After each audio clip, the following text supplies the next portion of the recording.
सभी को नमस्कार। अम्मा भगवान शरणम। श्री कल्की गुरुकुल में आप सभी का स्वागत है। श्री कल्की के दिव्य उपस्थिति को बुलाते हुए अभी हम प्रार्थना करेंगे। ओम श्रीं सर्वदेव परं करुण परं ज्योते नमः। ओम श्रीं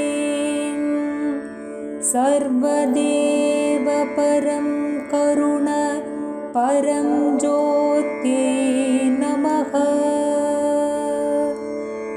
ओम श्रीं सर्वदेव परं करुण परं ज्योते नमः।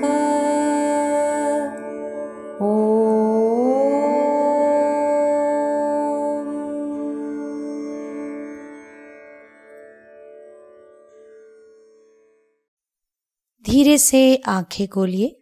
आज हम धर्मा 52 में श्री अम्मा भगवान ने जो भी टीचिंग्स दिए थे उन टीचिंग्स के गहराई में जाकर देखेंगे। हर दिन सारे विश्व में श्री कल्की के द्वारा कई सारे चमत्कार घट रहे हैं। चमत्कार प्राकृतिक सिद्धांत का विरुद्धाचरण नहीं करते, वो उच्च सिद्धांतों के अनुयायी होते हैं। चमत्कार के उद्देश्य है हमारे मन के चंगुल से हमें मुक्त करना। यहाँ आप देख सकते हैं कैसे श्री मूर्ति से विभूति और चांदी के सिक्का प्रत्यक्ष हुआ है। श्री भगवान जी के दिव्य वाणी को अभी हम सब श्रद्धा से सुनेंगे। A very poor man actually, having a few buffaloes. Yeah. He's at the lowest rung of society, but he can speak very profoundly. Oh yeah. He has no education as such, no books on philosophy, nothing. That's right. So he's a leader in his own right, a spiritual teacher, And another lady called Raniam, I don't know if you met her. She's a coolie, but the lowest class she is. She recently went to a village and converted the whole village just by her speech. And we asked her, how do you talk? She said, I don't talk, the state is talking. So I see the world full of leaders, but everybody is a leader. Everybody will be friends only. There's no guru with a follower. Right? Everybody is a guru. When the Buddha is talking, it's the Buddha state which is talking. Yeah. It's not that the Buddha is so intelligent. No, the state is talking. If you were to ask me a fundamental question, the state would talk. I don't have to think and talk, Yes. It will just express itself, depending on your question. Yeah. Very often, to me, the question has the answer, I just have to rephrase it. Because somebody asked me a question was, who am I, So it's so obvious to me that he is the question. So I tell you, you are the question. I don't have to think for that. It just comes out, Yeah. So that's how man will function.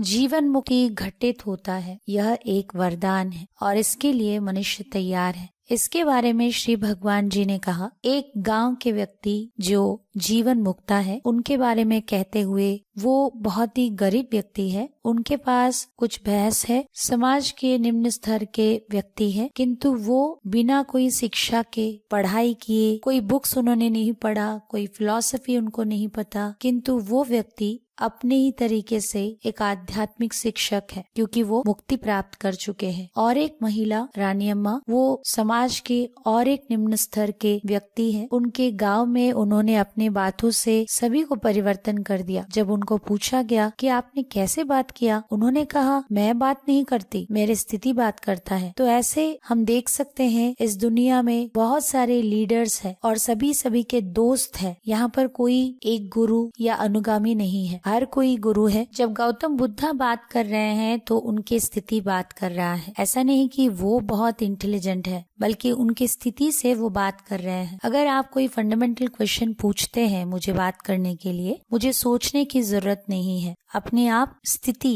अभिव्यक्त करता है खुद को। प्रश्न के ऊपर आधारित आपके प्रश्न में ही ज्यादातर उत्तर रहता है, बस वाक्य को थोड़ा सजा के बोलना पड़ेगा। अगर कोई आकर मुझे प्रश्न करेंगे, हुआ मैं कौन हूँ, तो जाहिर है प्रश्न में ही उत्तर है, तो आप ही वो प्रश्न है जो पूछ रहे हैं। मुझे सोचकर वहाँ पर बताने की जरूरत नहीं है, उत्तर अपने आप आ जाता है। वैसे ही मुक्ति के बाद मनुष्य अपने कार्य निभा सकते हैं। मुक्ति पाए हुए व्यक्ति जीवन को कैसे व्यतीत करते हैं, श्री भगवान जी से अभी हम सुनेंगे। The awakened one is secure and makes everyone secure.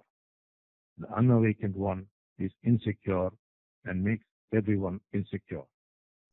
जीवन मुक्ता सुरक्षित रहते हैं और दूसरों को सुरक्षित महसूस कराते हैं। मुक्ति ना पाने की अवस्था में व्यक्ति असुरक्षित रहते हैं और दूसरों को भी असुरक्षित महसूस कराते हैं। मुक्ति पाए हुए व्यक्ति के अंदर मैं करके कोई भाव का वहम भ्रम नहीं रहता, जिसकी वजह से उनके अंदर या बाहर उनको किसी भी प्रकार का डर महसूस नहीं होता, क्योंकि उनके भीतर मन ही नहीं है। मन की किसी भी आवश्यकता को पूरा करने की जरूरत भी नहीं है, इसीलिए वो अपने आप में स्वाभाविक रूप से सुरक्षित रहते हैं और जो खुद सुरक्षित रहते हैं दूसरों को भी वो सुरक्षित अनुभव कराते हैं। एक जीवन मुक्ता के उपस्थिति में हर कोई सुरक्षित महसूस करते हैं। मुक्ति ना पाए हुए व्यक्ति के अंदर मैं की भ्रम होता है। मन उनके ऊपर पूरी तरह से हावी कर चुका है, जिसकी वजह से हर एक चीज में उनको एक डर महसूस होता है, क्योंकि उनके अंदर मैं की भाव के एक भ्रम है। इसीलिए वो असुरक्षित रहते हैं। जो असुरक्षित रहते हैं वो दूसरों को भी असुरक्षित महसूस कराते हैं। उदाहरण के लिए सास बहू, सास को लगता है उनके बेटे के अलावा उनके लिए कोई नहीं है, इसीलिए वो अपने बेटे के साथ आइडेंटिफाई होते हैं। उनका पहचान उनके बेटे से होता है। विवाह के बाद अक्सर परिवार में सास अपने बेटे को लेकर, उनके पत्नी के साथ उनके रिश्ते को लेकर वो इनसिक्योर फील करते हैं और कईयों को लगता है कि बेटे को बहू उनसे दूर कर रही है, क्योंकि उनको उस रिश्ते से ही एक इनसिक्योरिटी फील होता है। इसीलिए जरूरत से पहले ही वो अपने बहू के ऊपर शासन चलाते हैं या अपने बेटे को अपने हाथ में रखने की कोशिश करते हैं या दिखाने की कोशिश करते हैं वो उनके ही बात ज्यादा सुनते हैं। ये सब बहू को दिखाकर बताना चाहते हैं कि ये मेरा बेटा है, मेरे अधिकार उसके ऊपर ज्यादा है। और इस प्रकार माँ जब बेटे के ऊपर ज्यादा अधिकार दिखाते हैं, धीरे धीरे बहू के मन में वो असुरक्षितता की भाव को सृष्टि करते हैं और यही चलता है हर एक रिश्ते में। याद रहे, जब तक हम मुक्ति नहीं पाएंगे हम असुरक्षित होकर रहेंगे। अभी हम टाइमलेस इनसाइट्स को देखेंगे। Lying to yourself is the most dangerous thing you could do to yourself. Shri भगवान। खुद से झूठ बोलना सबसे खतरनाक कार्य है जो आप खुद के साथ करते हैं। दूसरों के साथ झूठ बोलना इतना बड़ी बात नहीं है, किंतु जैसे ही हम बाहर झूठ बोलते हैं हम अपने आप को अपने अंदर झूठ बोलना शुरू करते हैं। एक झूठ अगर हम बाहर बोलते हैं तो हम उसी झूठ को अपने भीतर छिपाते हुए हजारों झूठ खुद से बोलते हैं। जो भी झूठ खुद के साथ हम बोल रहे हैं उसी के वजह से हम अपने आप से दूर हो जाते हैं। हम असल में कौन है हम उससे पलायन कर जाते हैं। उदाहरण के लिए एक व्यक्ति एक कंपनी में काम करते हैं, वो हमेशा बहुत तनाव में रहते हैं और वो अपने सबऑर्डिनेट्स, उनके नीचे काम करने वाले लोगों के ऊपर चिल्लाते रहते हैं।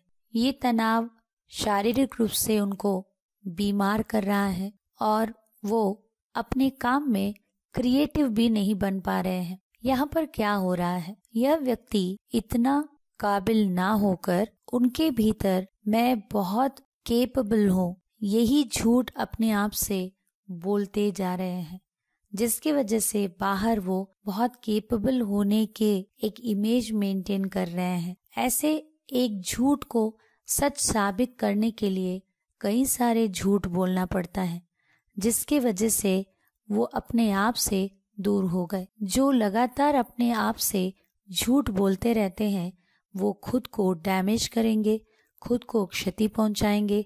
जैसे कि इस व्यक्ति के कई सारे हेल्थ प्रॉब्लम्स आ गए। आखिर हम कौन हैं? अपने आप से हम दूर भाग रहे हैं, अपने आप को हम सामना नहीं कर पा रहे हैं, जिसकी वजह से हमारे अंदर संघर्ष, दुविधा, तनाव उत्पन्न हो रहा है। अगले भाग में देखेंगे आपके प्रतिक्रियाएं आपके भावात्मक स्थिति और निबंधनों को प्रतिबिंबित करते हैं। दो इमोशनल स्टेट्स, भावात्मक स्थितियां हैं। एक को हम ब्रेक थ्रू कहते हैं और एक को ब्रेक डाउन कहते हैं। मान लीजिए आप दुनिया के बेस्ट कार को ड्राइव कर रहे हैं, किंतु भीतर से आप डिप्रेशन में हैं, जिसकी वजह से इतना शानदार कार राइड को आप एंजॉय नहीं कर पा रहे हैं। कर पाएंगे क्या? बिल्कुल नहीं। मान लीजिए आपके दोस्त बहुत जोवियल पर्सन है, वो बहुत अच्छे से हंसाते हुए बात कर रहे हैं। अगर आपके अंदर अकेलापन है तो क्या आप अपने दोस्त के कंपनी को एंजॉय कर पाएंगे? नहीं। बाहर बढ़िया बारिश हो रहा है, मौसम कितना अच्छा है, कितना सुंदर है, किंतु आपके अंदर इतना इरिटेशन है कि आप इतना अच्छा मौसम को एंजॉय नहीं कर पा रहे। इसीलिए आपको बस कीचड़ दिखाई दे रहा है, गंदगी दिखाई दे रहा है, किंतु इतना अच्छा मौसम को एंजॉय नहीं कर पा रहे। लेकिन मान लीजिए आप बढ़िया से एक मूवी देखकर अकेले चलते हुए आ रहे हैं, आप अंदर से बहुत खुश हैं, तो बाहर कोई नहीं है, आप अकेले हैं, आपको कुछ भी फर्क नहीं पड़ता। जब आपके अंदर इरिटेशन है तो बाहर आप कुछ भी अनुभव नहीं कर पाए। हर परिस्थिति में आप किस प्रकार के प्रतिक्रिया देते हैं वो आपके भावात्मक स्थिति के ऊपर निर्भर होता है। अगर आप मानते हैं या कंडीशनड हो गए हैं कि मेहनत करने से ही सफलता मिलेगा, तो आप कड़ी मेहनत करेंगे, या नहीं तो आप हर किसी को बहुत मेहनत कराएंगे। अगले टीचिंग को देखेंगे। जब आप खुद के साथ जुड़े रहते हैं तो कोई भी चीज आपको रोक नहीं सकता। हम अपने आप से भागते रहते हैं, पलायन करते हैं। हमारे अंदर दो तरफ है, एक अच्छा और एक बुरा। इस अच्छे तरफ में प्रेम है, शांति है, आनंद है, और हमारे अंदर की बुरे तरफ ईर्ष्या है, गुस्सा है, आघात है, नफरत है। हम हमेशा एक ही तरफ देखना चाहते हैं। हम हमारे अंदर दूसरे तरफ को उपेक्षित करते रहते हैं। जब हम अपने आप से जुड़े रहेंगे, हम जैसे हैं, तो हमारे जीवन में हम सफलता प्राप्त करेंगे और हमें उन्नति करने के लिए कोई भी रोक नहीं सकते हैं। अभी हम सफलता का रहस्य देखेंगे। जीवन में आप किससे गुजर रहे हैं उससे भी महत्वपूर्ण आप उस अनुभूति को क्या अर्थ दे रहे हैं। ये एक छोटा सा क्विज कंपटीशन हुआ था। जो भी टीचिंग सुने थे इन सभी चीजों को लेके दो टीम्स बनाए गए थे और दोनों टीम को जो भी क्वेश्चन पूछते हैं उनको आंसर देना है। अगर दूसरा टीम उससे बेहतर आंसर देता है तो उनको बोनस पॉइंट मिलता है। तो ऐसे ही क्वेश्चन पूछा गया था कि हम क्यों दुखी होते हैं। तो एक टीम ने कहा कि जब भी दूसरे हमें ऑर्डर करते हैं या हमें बताते हैं कि वो हमें प्यार नहीं करते तो हमें बुरा लगता है, हमें दुख लगता है। तो दूसरे टीम में एक 11 साल की लड़की जो है दुर्गा नाम की, उसने कहा नहीं। तो सभी ने सोचा छोटी सी लड़की है इसीलिए ऐसे कुछ बोल रही है, किंतु वो टीचिंग्स को बहुत अच्छे से फॉलो करती है, नोट डाउन करती है, उसे रियलाइज करने के लिए वो अभ्यास करती है। तो उसने कहा पिछले 3 सप्ताहों से हम लोग यहाँ आ रहे हैं और हर बार जब भी वो उनके गाइड से मिले हैं तो मुलाकात कुछ इस प्रकार से हुआ। पहले सप्ताह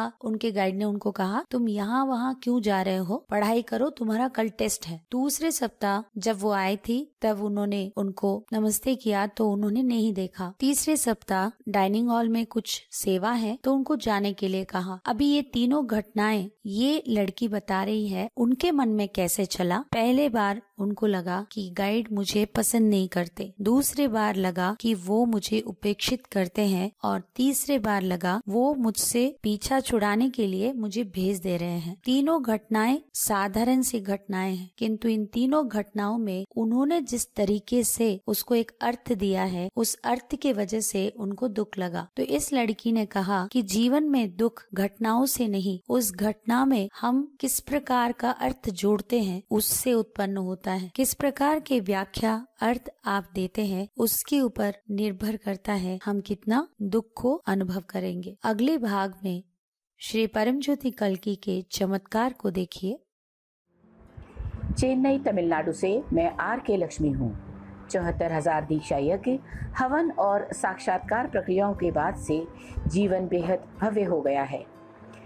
मुझे इतने डर थे, तेज रफ्तार का डर, तेज आवाज़ों का डर, न जाने कितनी और छोटी छोटी चीज़ों का डर। मैं नहीं जानती कैसे ये सारे डर गायब हो गए हैं। मन बिल्कुल शांत हो गया है। थोड़े बहुत विचार जो आते हैं उनके आने की गति भी धीमी पड़ गई है। साधारण से साधारण प्रक्रिया भी, जैसे खाना बनाना या खाना खाना, पैदल चलना, ये भी बड़े गहन अनुभव हो गए हैं और आनंद से ओत-प्रोत प्रक्रिया लगते हैं। बहुत बार तो मैं इन सब के साथ एकत्व में रहती हूँ। मुझे सुबह पत्ते पर गिरी ओस की बूंद देखकर बहुत खुशी महसूस होती थी, पर अब तो मुझे लगता है कि वो ओस की बूंद भी मैं ही हूँ।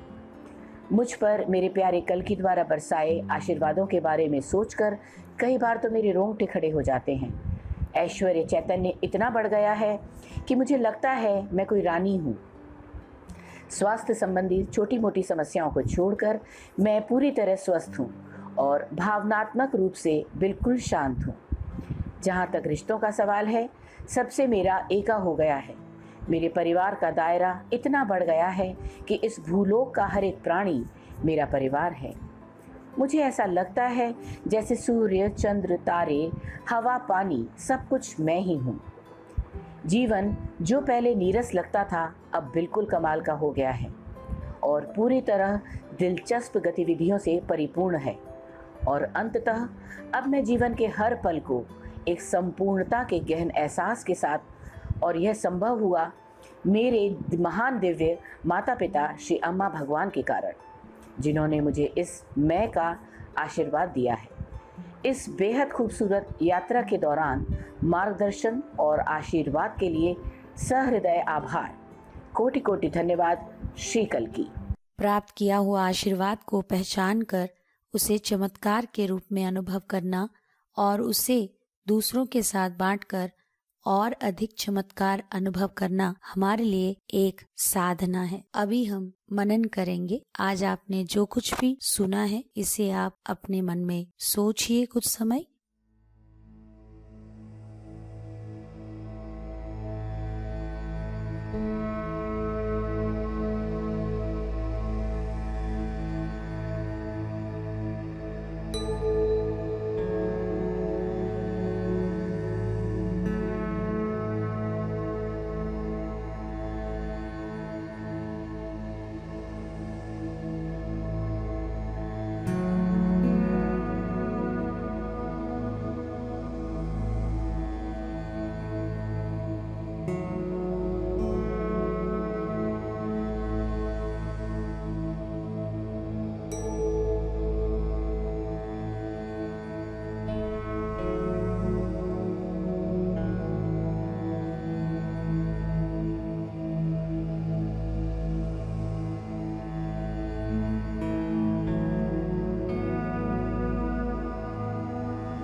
अभी हम प्रार्थना करेंगे। श्री कल्कि से अनुरोध करें, आज आपने जो भी ज्ञान सुना है, ये आपके लिए एक रियलाइजेशन बनाने के लिए।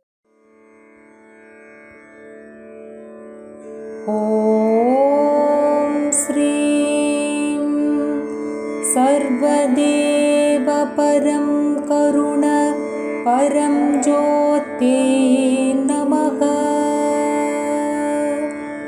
ॐ श्रीं सर्वदेव परं करुण परं ज्योते नमः। ॐ श्रीं सर्वदेव परं करुण परं ज्योते नमः।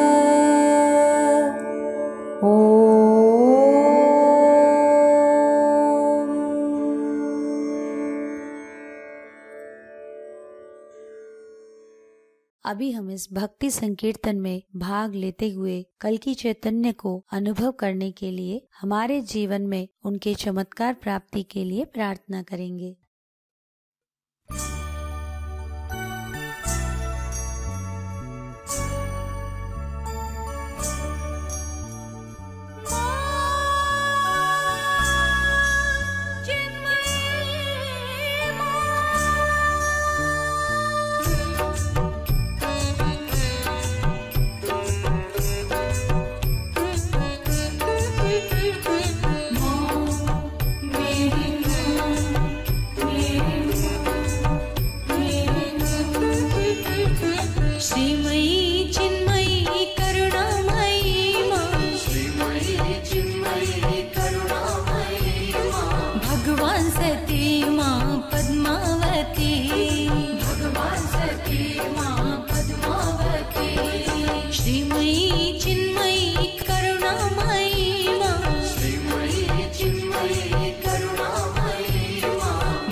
सभी को नमस्कार। अम्मा भगवान शरणम।